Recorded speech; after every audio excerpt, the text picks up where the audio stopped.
सभी भक्तों को राधे राधे। तो मुझसे किसी ने सवाल किया था कि सूतक पातक में लड्डू गोपाल जी की सेवा करनी है या नहीं। देखिए, लड्डू गोपाल जी हमारे घर के सदस्य हैं। वो हमारे घर के, जैसे कि हम समझ लें जैसे कि हमारा बेटा या हमारा भाई बहन कोई भी, वैसे लड्डू गोपाल जी को समझिए। अगर हम उन्हें मानते हैं कि हाँ वो हमारे अपने हैं, तो हम लड्डू गोपाल जी की सेवा कर सकते हैं। हाँ, दिया बाती नहीं कर सकते, आरती नहीं कर सकते, और वैसे और सेवा कर सकते हैं। उनको नहला सकते हैं, वस्त्र पहना सकते हैं, उनका श्रृंगार कर सकते हैं, भोग लगा सकते हैं और उनकी सेवा ऐसे कर सकते हैं क्योंकि हमारे वो घर के सदस्य हैं।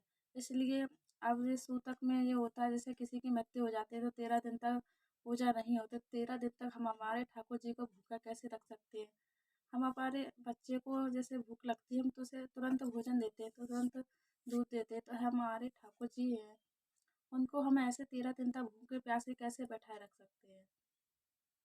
वो हमारे घर के सदस्य हैं, तो हम उन्हें ऐसे भूखा नहीं रख सकते हैं। तो हमें उनकी सेवा करनी चाहिए, क्योंकि हम जो उनको नहलाएंगे, उनको भोग लगाएंगे, इसे ये पूजा नहीं मानी जाती है। पूजा उसे कहते हैं जो दिया बाती करते हैं, आरती करते हैं, उनको भोग लगा सकते हैं, स्नान करा सकते हैं, वस्त्र पहना सकते हैं, ये सेवा उनकी कर सकते हैं। क्योंकि ठाकुर जी की सेवा हमें नहीं छोड़नी चाहिए। हमारे घर में किसी के भी मृत्यु हो जाए या किसी के संतान उत्पन्न हो, पर किसी भी परिस्थिति में हमें उनके ठाकुर जी की सेवा नहीं छोड़नी चाहिए। हमें ठाकुर जी की सेवा हमेशा करनी चाहिए। कई भक्त कहते हैं कि किसी की संतान होती है तो सवा महीने का वो होता है, सूतक होता है, तो ऐसे हम 1 महीने तक, सवा महीने तक उनको ऐसे ठाकुर जी को कैसे रख सकते हैं। हमें उनको बराबर भोग देना चाहिए, उन्हें स्नान कराना चाहिए, उनका श्रृंगार करना चाहिए, ये हमें नहीं छोड़ना चाहिए।